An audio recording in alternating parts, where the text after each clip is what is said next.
핀테크 연구소에 오신 것을 환영합니다. 한 달에 무려 1조 원의 자금을 완벽하게 굴리는 그런 천재적인 투자 로봇이 있다고 한번 상상해 보십시오. 네, 아주 흥미로운 상상이죠. 그렇죠. 게다가 500만 개가 넘는 투자 전략을 막 짜내고 10만 명의 사람들이 이 로봇에 열광하고 있다면요? 그 정도 규모면 뭐 시장을 거의 지배하고 있다고 봐야겠네요. 맞아요. 자, 이쯤 되면 이 로봇을 만든 회사는 진짜 떼돈을 벌고 있어야 정상 아닐까요? 상식적으로는. 네, 상식적으로는 그런데 사실 이 천재 로봇의 창조자는 1년에 겨우 11억 원을 벌면서 적자에 허덕이고 있습니다. 아, 네. 심지어 보안 시스템의 뒷문은 엉성하게 열려 있어서 누군가 침입했던 흔적까지 있거든요. 정말 치명적이네요. 시청자 여러분, 당신이라면 이 천재적이지만 어딘가 좀 약간 나사가 빠진 로봇에게 전 재산을 맡기시겠습니까? 아주 날카로우면서도 섬뜩한 질문입니다. 우리가 표면적인 숫자에만 현혹되어서는 안 되는 이유가 바로 거기에 있거든요. 맞습니다. 그래서 오늘의 심층 분석, 이 딥다이브 영상에서는 핀테크 연구소가 공개한 보고서를 아주 낱낱이 해부해 보려고 합니다. 네, 바로 뉴지스탁의 FAI 핀테크 인정지수 분석 보고서죠. 네, 결론부터 딱 말씀드리면요. 이 기업이 받은 총점은 69.7점입니다. 등급은 FAI C. 그러니까 응원기업 등급인 거네요. 맞아요. 아직 완성형은 아니지만 성장 잠재력이 있다는 뜻이잖아요. 네, 근데 이 성적표의 내부를 들여다보면 그야말로 극과 극을 달립니다. 어떤 과목은 진짜 완벽한 천재인데 어떤 과목은 낙제점에 가깝거든요. 그러니까요. 1조 원이 움직이는 거대한 판에서 왜 회사는 돈을 벌지 못하는지, 또 압도적인 기술력을 가졌으면서 왜 기초적인 보안이 뚫렸는지. 그 역설적인 상용의 작동 원리를 파헤쳐보는 게 오늘의 핵심 미션입니다. 네, 기업의 기술력과 수익성, 그리고 보안 시스템이 어떻게 서로 충돌하고 있는지 그 모순을 이해해야 하는 게 정말 중요하거든요. 맞습니다. 단순히 수치를 나열하는 것을 넘어가지고 핀테크 산업의 가장 뼈아픈 딜레마를 엿볼 수 있는 아주 완벽한 사례라고 봅니다. 자, 그럼 가장 화려한 우등생 과목부터 바로 짚어보죠. 바로 기술 혁신성입니다. 네, 점수가 아주 압도적이죠. 10점 만점에 무려 9.0점, 최고 등급인 A+ 클래스를 받았습니다. 이 정도면 그냥 뭐 칭찬할 수준을 넘어서 업계 최고라는 뜻입니다. 그 배경을 보면요. 이 회사의 핵심 개발진이 과거에 국내 최초로 HTS를 개발했던 베테랑들이라고 하더라고요. 아, 그 기술력의 본질이 뭔지 제대로 이해하셔야 합니다. 과거의 퀀트 투자가 과연 어떤 모습이었을까요? 글쎄요, 뭔가 엄청 복잡하고 어려운 거 아니었나요? 막강한 자본을 가진 기관 투자자들이 월스트리트의 수학 천재들이나 데이터 사이언티스트들을 고용해서 하는 거였죠. 아, 슈퍼컴퓨터로 막 복잡한 파이썬 코드를 짜서 돌리는 그런 느낌이요? 맞습니다. 철저히 그들만의 리그였어요. 일반 개인 투자자들은 감히 접근조차 할 수 없는 영역이었죠. 그런데 뉴지스탁이 이 거대한 진입 장벽을 완전히 무너뜨렸다는 거네요. 네, 바로 노코드 방식 덕분입니다. 노코드요. 그러니까 코딩 없이 알고리즘을 짠다는 건데 사실 이게 생각보다 대단한 건가요? 엄청난 혁신이죠. 시청자 여러분 입장에서는 단순히 클릭 몇 번 하는 게 뭐 그렇게 대단한 기술력인지 약간 와닿지 않을 수도 있거든요. 시청자 여러분, 복잡한 설계도 없이 레고 블록만으로 거대한 성을 짓는다고 한번 상상해 보십시오. 레고 블럭이요? 네, 뉴지스탁은 투자에 필요한 수많은 변수와 조건들을 진짜 레고 블록처럼 딱딱 만들어 놓았습니다. 아, 사용자는 그냥 원하는 조건만 고르면 되는 거네요. 맞습니다. 예를 들어서 뭐 최근 일주일간 외국인이 매수한 종목, 수익률이 5% 이상인 종목 같은 블록들을 화면에서 마우스로 그냥 끌어다가 붙이기만 하면 됩니다. 와, 마우스 드래그 몇 번으로 끝난다고요? 그러면 시스템 이면에서는 그 블록들을 아주 복잡한 컴퓨터 언어로 번역을 해서 실시간 투자 알고리즘으로 완성해내는 거죠. 진짜 신기하네요. 지금 하루 평균 6,200명의 사용자가 이 기능으로 과거 데이터를 테스트하는 백테스팅을 돌리고 있습니다. 하루에 6,200명이요? 네, 고도의 연산 능력이 필요한 작업을 개인 PC나 스마트폰에서 딜레이 없이 클릭 몇 번에 구현한다는 것. 그게 바로 A+ 수준의 백핸드 기술력이군요. 정확합니다. 기관이나 전문가들의 전유물이었던 무기를 아주 쉽고 강력하게 만들어서 개인들에게 쥐어준 거죠. 그러니까요. 10만 명의 개미 투자자들을 위한 거대한 놀이터를 완성한 셈이네요. 네, 그런데 보고서를 보면요. 이런 사용자 편의성 외에도 기술 점수를 확 높인 비장의 무기가 하나 더 있습니다.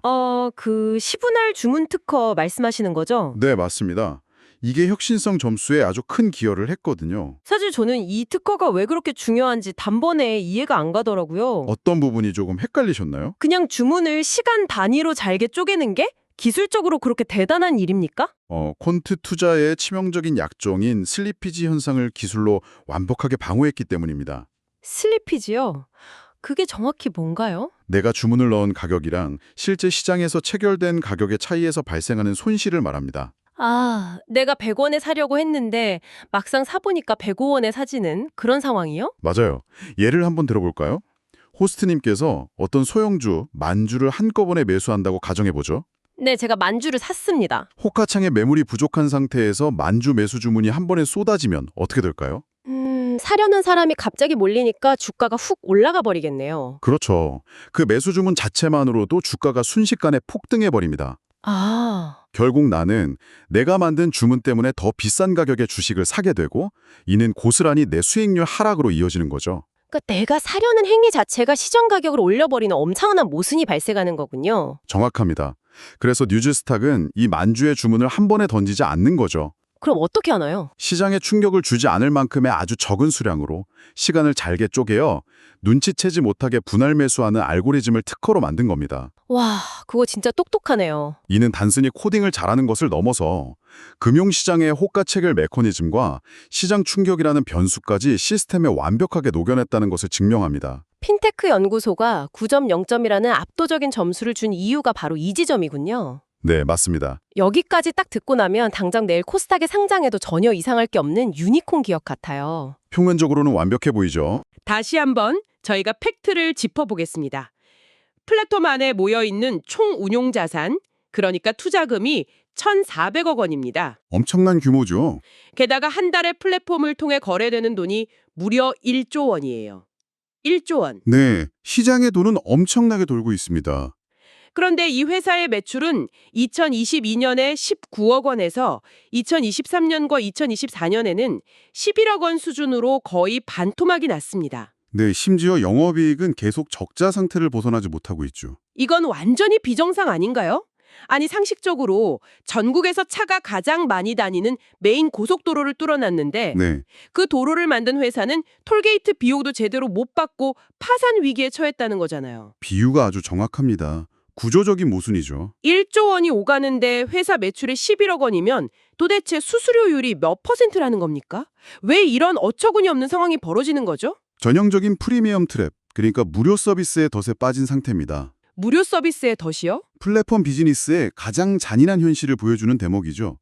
트래픽, 즉 거래량이나 이용자 수가 회사의 직접적인 수익으로 전환되지 못하고 있는 겁니다. 아, 톨게이트를 아예 설치하지 않았다는 뜻인가요? 톨게이트를 설치하긴 했어요. 근데 그 수익의 대부분을 도로 소유주가 아닌 다른 사람들이 가져가는 구조입니다. 다른 사람이라면 누구를 말하는 거죠? 바로 증권사들이죠. 뉴지스탁은 13개 주요 증권사들과 제휴를 맺고 있습니다. 아하, 유저가 뉴지스탁에서 매매를 하면 네, 실제 거래는 제휴된 증권사의 계좌를 통해서 일어납니다. 여기서 발생하는 거래 수수료를 증권사와 뉴지스탁이 나누어 가지는 비즈니스 모델이거든요. 아, 그러면 핀테크 스타트업 입장에서 대형 증권사와의 수수료 배분 협상력은 약할 수밖에 없겠네요. 맞습니다.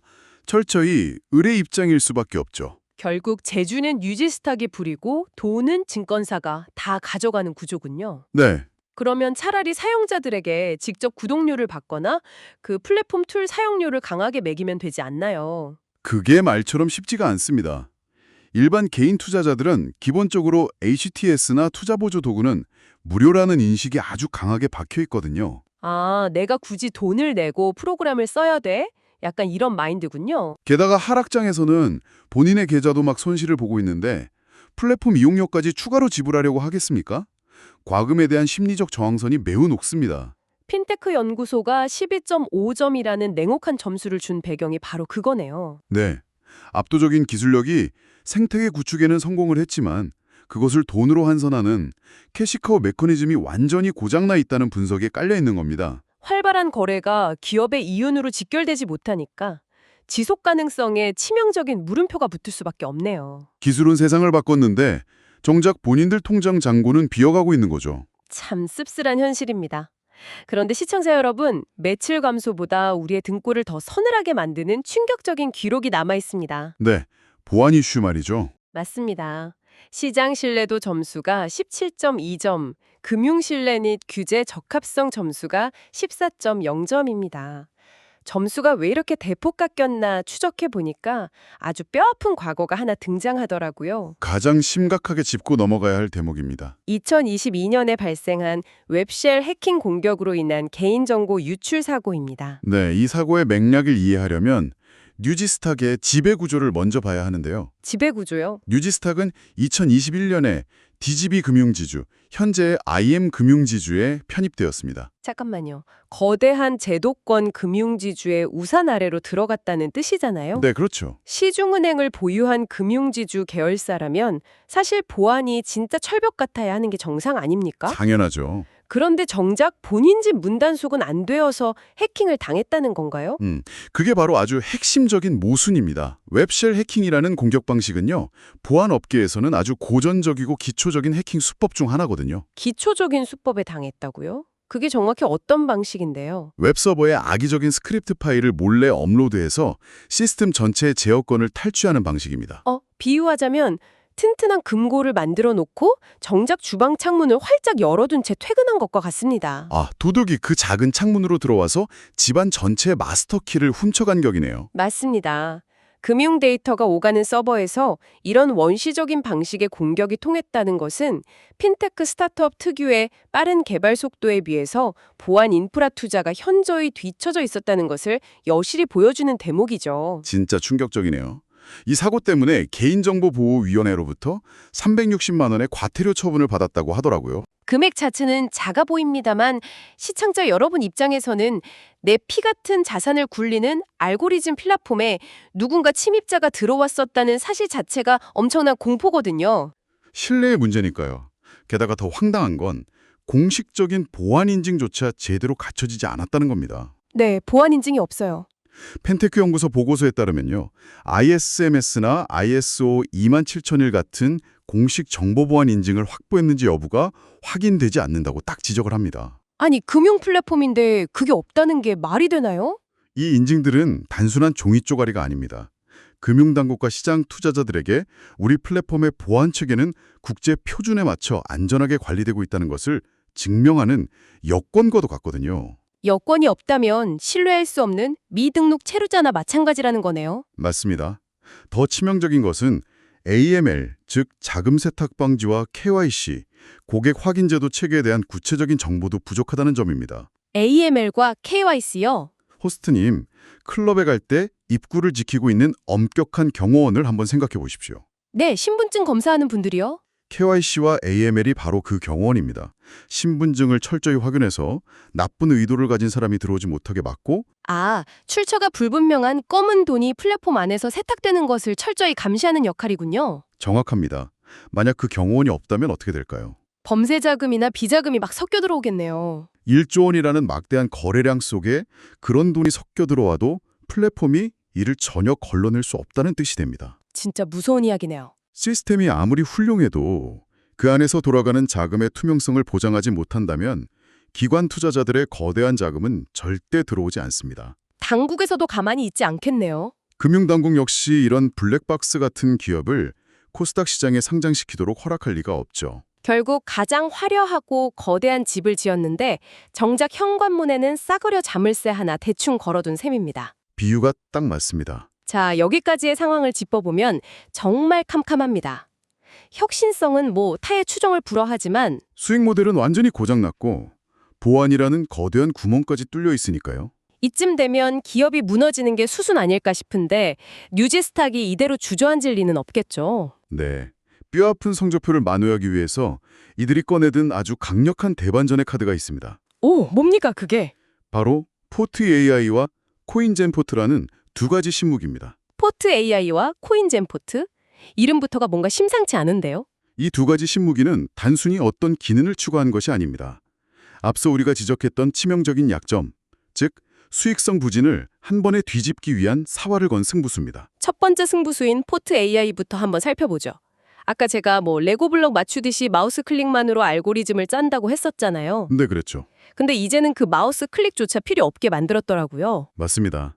자연어 처리 인공지능을 도입했죠. 마치 채팅하듯이 최근 한 달 동안 기관이 많이 산 반도체 주식 위주로 수익률 10% 목표 전략을 짜줘라고 툭 던지면 AI가 알아서 코드를 쫙 완성하고 과거 데이터 검증까지 끝내버리는 겁니다. 와, 이건 진짜 진입장벽을 낮춘 정도가 아니라 아예 벽 자체를 산산조각 낸 거 아닙니까? 투자의 대중화를 완전히 새로운 차원으로 끌어올린 거죠.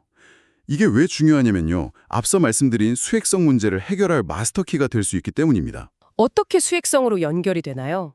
코딩은커녕 레고 블록을 맞추는 것도 귀찮아하던 엄청난 규모의 대중들이 이 자연어 채팅 하나 때문에 플랫폼으로 막 쏟아져 들어올 수 있거든요. 아, 유저 수가 폭발적으로 늘어나는 거군요. 트래픽이 그렇게 늘어나면 사용자들이 만들어낸 수많은 고품질의 전략 데이터를 바탕으로 새로운 형태의 유료 구독 모델을 정착시킬 수도 있고요. 아니면 그 데이터를 모아서 기관에 판매하는 B2B 비즈니스로 확장할 수도 있겠네요. 맞습니다. 아주 강력한 무기가 생기는 셈입니다. 그러니까 포텔의 AI가 그 멈춰버린 톨게이트를 다시 강력하게 가동하게 만들 엔진이라는 거군요. 네, 아주 정확한 분석입니다. 그런데 저는 개인적으로요, 두 번째 무기인 코인젠포트가 훨씬 더 파격적으로 느껴졌습니다. 아, 가상자산 시장 진출이요? 네, 기존의 주식 시장을 넘어서 가상자산 자동매매 시장으로 영토를 완전히 넓혔잖아요. 왜 하필 위험성이 높은 코인 시장으로 넘어간 걸까요? 가상자산 시장이야말로 퀀트 투자와 알고리즘의 본질이 가장 폭발적으로 빛을 발할 수 있는 완벽한 무대이기 때문입니다. 주식 시장이랑 구체적으로 어떤 점이 그렇게 다른가요? 가장 큰 차이가 무엇일까요? 바로 시간입니다. 아, 코인 시장은 365일, 24시간 내내 돌아가잖아요. 맞습니다. 인간은 잠을 자야 하지만 시장은 쉬지 않죠. 새벽 3시에 일론 머스크가 트위터에 글을 하나 딱 올리면 코인 시장은 그 즉시 요동칩니다. 네, 눈 떠보면 막 20%씩 빠져있고 그러잖아요. 인간의 물리적인 체력과 감정으로는 이 극심한 변동성을 24시간 내내 감당할 수가 없어요. 인간의 공포와 탐욕이 가장 극대화되는 곳이 바로 가상자산 시장이거든요. 아, 그래서 감정이 없고 잠도 자지 않는 알고리즘 로봇에게 완전히 맡겨버리는 게 훨씬 더 유리하다는 거군요. 정확합니다. 그래서 가상자산 시장에서는 자동매매에 대한 수요가 주식시장과는 비교도 할 수 없을 만큼 압도적으로 높습니다. 수요 자체가 다르네요. 그럼 수익성 측면에서는 어떤가요? 핀테크 플랫폼 입장에서 코인 시장은 수수료 구조가 전통적인 증권사에 비해 훨씬 유연하고 독립적입니다. 아까처럼 증권사랑 막 눈치 게임 하면서 수수료를 쪼갤 필요가 없다는 뜻인가요? 네, 코인 거래소와의 직접 연동이나 독자적인 가금 모델을 통해서 플랫폼의 수익성을 폭발적으로 개선할 수 있는 진짜 기회의 땅인 거죠. 포테이 아이라는 기술적 한계 돌파와 코인젠포트라는 시장의 확장이 딱 맞물리면 현재 그 11억 원이라는 초라한 매출 정체 구간을 단숨에 박살낼 수 있습니다. 돈을 버는 근본적인 체질 자체를 뜯어 고치겠다는 아주 무서운 전략이네요. 맞습니다.